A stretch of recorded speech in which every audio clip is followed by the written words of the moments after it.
What is up, ladies and gentlemen? It's your boy Jermaine Event, main on MMA, and today, ladies and gents, we are checking out another video from the channel Kombat Capital. And this one is about Ariel Helwani. We just watched a video about the boy Luke Thomas, and now this is about Ariel Helwani exposed the UFC and paid the price, just like Luke Thomas. So let's check out this video on Ariel Helwani, the very polarizing Ariel Helwani, and I'll give you my reactions in the end. Ariel Helwani, UFC 160 here at the MGM Grand with UFC President Dana White. Every day people ask me, where are your Dana White interviews? So it's good to have you back on your favorite site. You don't travel anymore. You're a big shot. You don't travel anymore. I don't see you anywhere. I got to come to New York for you. This guy's turned out to be one of the best interviewers in MMA. This was fun. Yeah. Like two old friends catching up. That's right. We missed you. He's a victim. He's a crybaby. Dana White is there. Some other members of his team are there. And he just says to me, you're out. Get out of here. I don't give a shit what Ariel Helwani thinks. Fair enough. Who the f is Ariel Helwani? If you've ever consumed UFC content online, chances are that you will have come across Ariel Helwani. Hello again, everyone. Helwani is the most recognizable face in UFC media, having won Journalist of the Year at the World MMA Awards every year since 2010. It's correct to assume that Ariel is one of the most influential people in MMA. You know, Ariel's the best journalist we have. Simultaneously, he stands as one of the most controversial members of the media, and Dana White's #1 enemy when it comes to journalists covering his promotion. Every single step of the way while I was at ESPN for 3 years, he tried to mess with me. He tried to feed things to Brett so that I would look bad. He tried to tell managers not to have their clients come on my show. But why? Helwani grew up in Montreal, and in 2004 graduated from Syracuse University with a degree in journalism. It was here that he decided to begin covering mixed martial arts, and it wasn't a very competitive industry at the time due to the sport's infancy. Just 3 years later, he started his own website, jerrypark.com, and began inviting fighters for interviews via social media. You know, man? Yo, bro, you know what? You guys have your stupid internet radio show in your mom's basement. Ariel grew quickly in popularity, and within just a couple years became the sport's leading media member. In 2009, MMA Fighting offered him a chance to host his own weekly show, the MMA Hour, with Ariel Helwani. That is great. But it wasn't all sunshine and rainbows for the sport's top reporter. Helwani also developed a reputation in the community for rubbing folks the wrong way, instigating fights, and being disingenuous. Something against me? Do you not like me, Nick? I feel like you instigate fights quite a bit. Although eventually becoming closer with both Diaz brothers, Nick and Ariel's early relationship was far from plain sailing. You know, I didn't get it at first. I just want to interrupt to say this. I was going to wait until the end, but I want to say, like, I didn't get what people were saying about Ariel instigating things until the Jamal Hill situation. When there was the back and forth with Jamal Hill, and Jamal was pointing out certain things he was saying and how he was phrasing things. And then, like, as I started to watch more Ariel Helwani videos, it came very clear to me that he tries to instigate quite a bit. And I kind of soured a bit on Ariel once the curtains were pulled back and I saw what was really going on, kind of soured a bit. With the former feeling Ariel was too focused on highlighting the issues he may or may not have been facing outside the octagon. And I guarantee you he'll be there tomorrow at the weigh-ins, and I guarantee you he will be there Saturday. No one's doubting that, but just wanted to get the reason You why. want to antagonize him. You want to aggravate him and get him pissed off. Which began somewhat of a trend of Helwani being tone deaf when digging into fighters' backgrounds. And those are rumors that I went to jail. That might not even be true, man. You don't want to talk about it? Skip. Okay. Can I ask about your father? Yeah. Ariel will often insist that he doesn't like to provoke conflict between people, but once having heard... If I believe, when he asked about Jorge's dad, he was like, he also spent time in prison, right? Like, that was the next question. Like, it's crazy. That Cyborg had no strong feelings either way about Dana White following her on Instagram, he promptly confronted Dana, saying she did in fact feel a certain type of way about it. It's fine, yeah. Are you bothered by that? No, it's fine. It's fine. Nothing surprised me. It's fine. She's bothered by what? That you blocked her on Instagram. She brought this up today. No, she didn't. What the She said that. That's crazy. Where's my phone? And then there's a semi-recent incident with Jamal Hill, where Hill felt Ariel had put words in his mouth regarding his this thoughts is on one. I didn't know he was going to mention this. If a woman hits you, you shouldn't hit her back. That's my opinion. So we disagree on that, maybe, right? I didn't take shots at you. I didn't criticize you. I didn't say that. You see, you just assume that. I never said that. I never said, "Oh, a man shouldn't hit." I just said nobody should hit anybody. Why even poke the bear, right? Joaquin Buckley also took issue with the fact that Helwani can sometimes put fighters in an awkward position when asking them questions about their contracts, accusing him of using them as ammunition to smear their employer. But me personally, I feel like when we come on your show, you try to use us as a weapon against the UFC, right? Yeah. You use your platform, but you try to set us up low-key. Like everyone, Ariel has his positives and negatives, but to truly understand whether he's a force for good in MMA, we have to zoom out for a moment to fully contextualize the state of mixed martial arts journalism, or the lack thereof. MMA media, the traditional version of it that we have understood, it is dying. I don't think there's really a whole lot of question. I think there's a lot of people who currently still have jobs in that way. I don't know if it's funny because I was saying in the Luke Thomas video, he's one of my favorite journalists. And then as the video went on, he was like, he's not a journalist. You know what I'm saying? He said he hasn't done journalist work in quite some time. And even this is the same guy that made the video, and he lists him as MMA journalist. That's just pretty funny. If those jobs are going to exist in a year, much less 5. In its most basic terms, journalism is simply the process of acquiring information and then distributing it to the public. However, being such a broad term, it means that all sorts of media these days are now able to pass themselves off as some form of modern-day journalism. YouTube streamers, media members, influencers, and just about anyone with access to the internet can now come under the umbrella of the term journalist. On one end of the spectrum, niggas is not you have your John journalists. Nashes of the world. We're columnists, if anything. Reporting from courthouses and breaking genuinely consequential news. And on the other hand, you have someone like Nina Drama, who, yes, interviews fighters, but is in no way, shape, or form trying to rock the boat in any way, and wouldn't dream of being critical of the UFC in any fashion. So where does Ariel sit on this spectrum? Well, Ariel certainly does talk about important issues such as fighter pay, advocating for fighters' unions, and being critical of Dana White and the UFC to a degree few others would dare go near. They wanted to change the business practices. They wanted the fighters to have more rights, perhaps not be classified as essentially employees. And although some fighters like Buckley might not appreciate it, other fighters like Demetrius Johnson have been very glad to have Helwani as an ally when pushing for fighters to be paid more. You know, shut out of all these other potential things. And oh, by the way, have you looked at the cage lately? Have you looked at how many sponsors are on that thing? Like There's 20. never been more sponsors on that thing. What percentage are you guys getting out of that Crypto.com deal that you're wearing, the jersey, you got that logo? What percentage of that $150 million deal are you getting?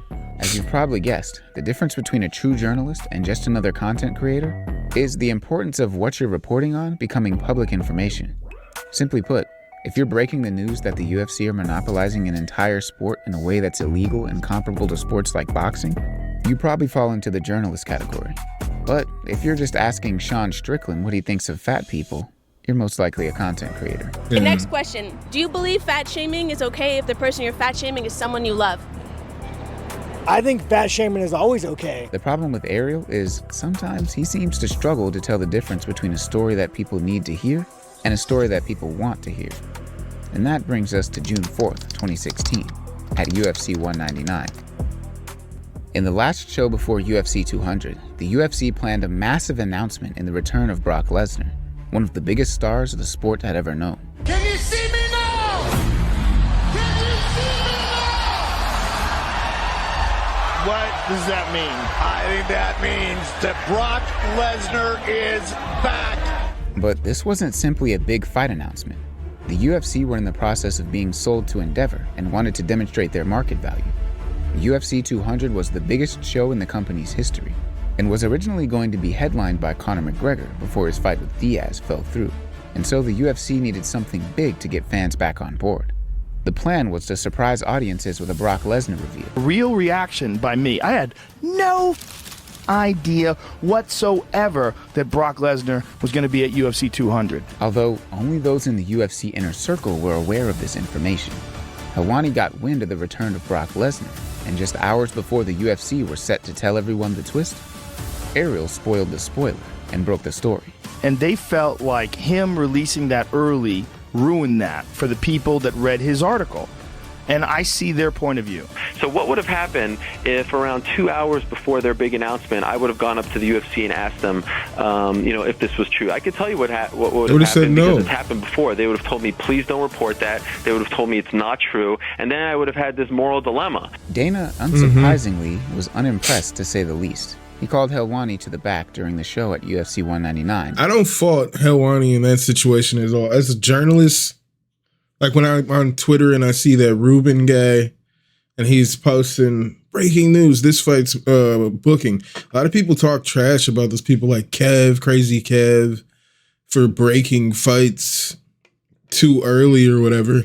But a lot of those times, the information that they're leaking turns out to be true. So people can be upset about it, but it doesn't mean that he's doing a bad thing by doing his job. He's just good at his job. We saw with Shams and Jimmy Butler recently. Jimmy Butler's manager and the team were upset that Shams put that report out there about his client.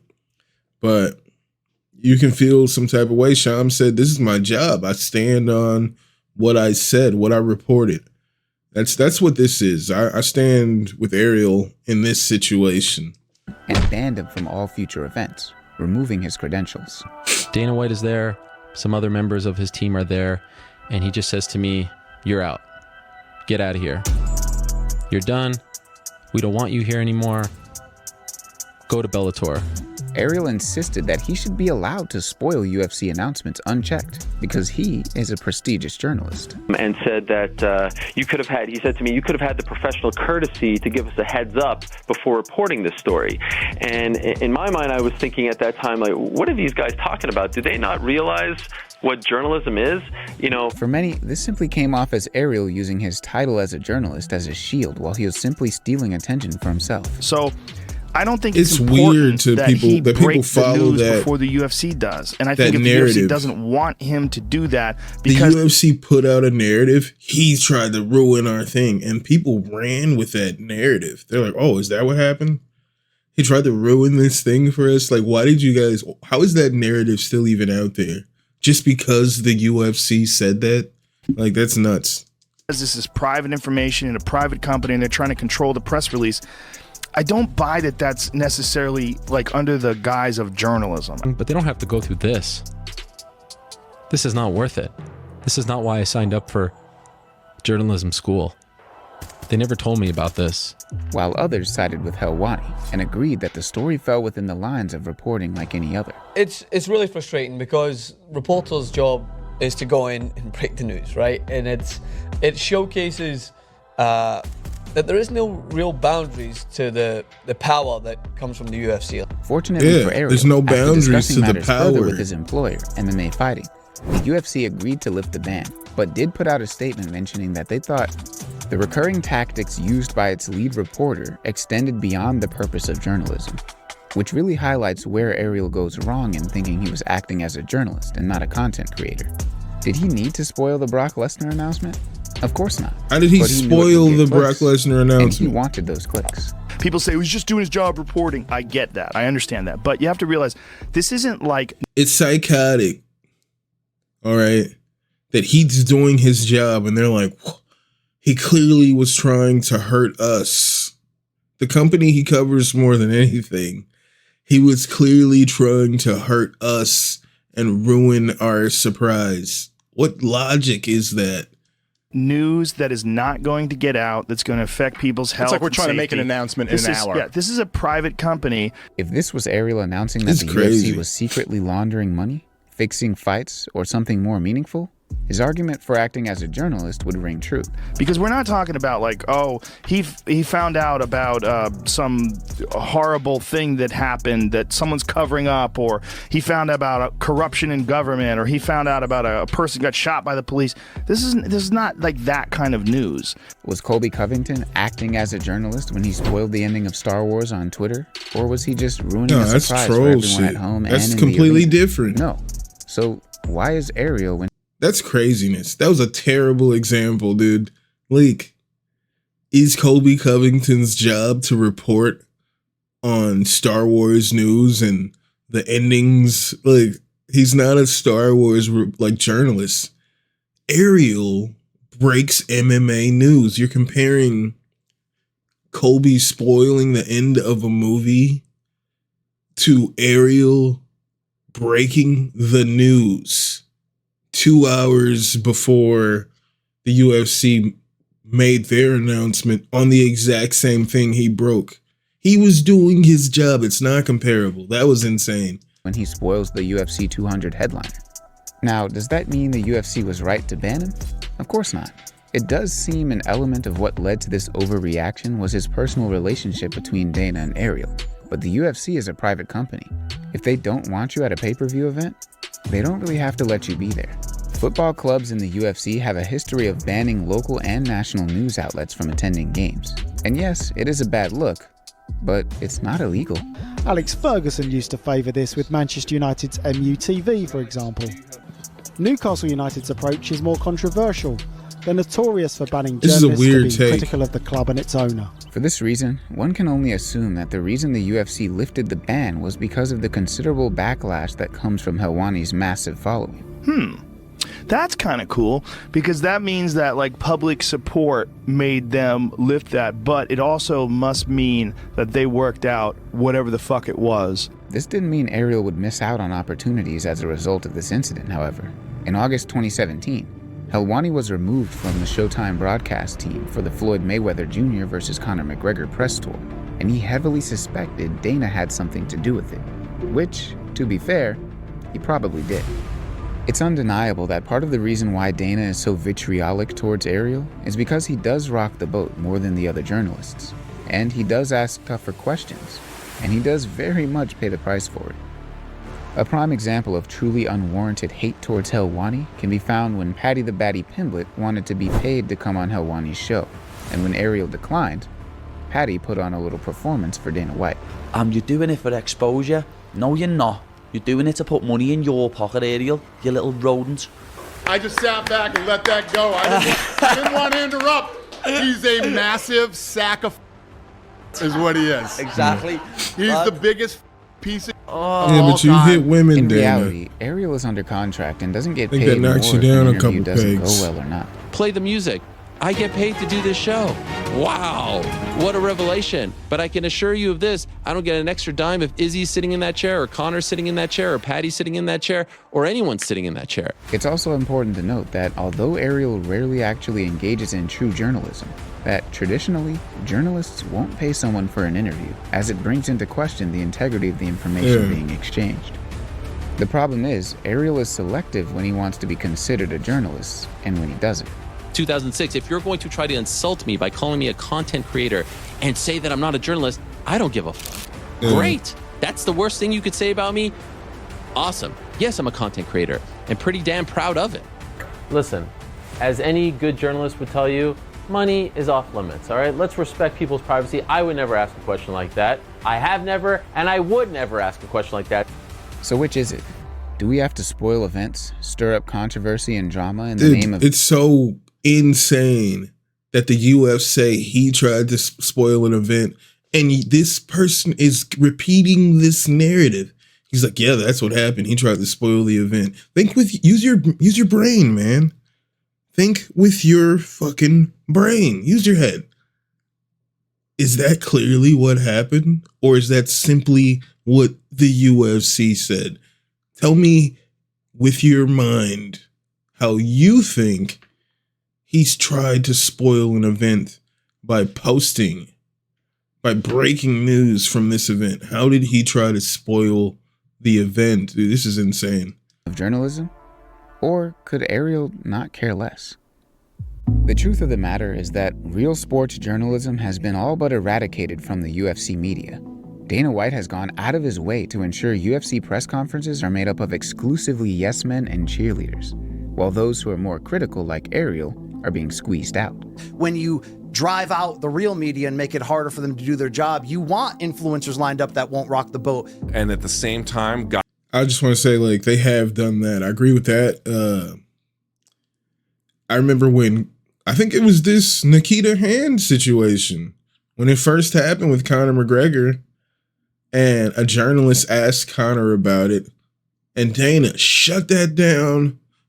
Not only did Dana shut that question down, the audience booed the person that asked about the sexual assault charges brought against Conor McGregor, or accusations. There were no charges, just accusations.